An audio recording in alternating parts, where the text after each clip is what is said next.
Magandang umaga po, bansang Pilipinas. Kasama ko ngayon ang aking apo. Mag-walking na naman kami para palaging healthy. Oh, ayan. Oh, ayan, kasama namin yung mga asong maglakad. Kasi sa edad ko, kailangan ko na talaga ang everyday exercise para panatilihing maganda ang kalusugan. At saka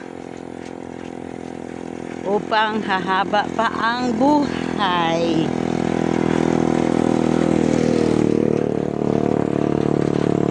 Tapos dito, mag-aalmusal na kami.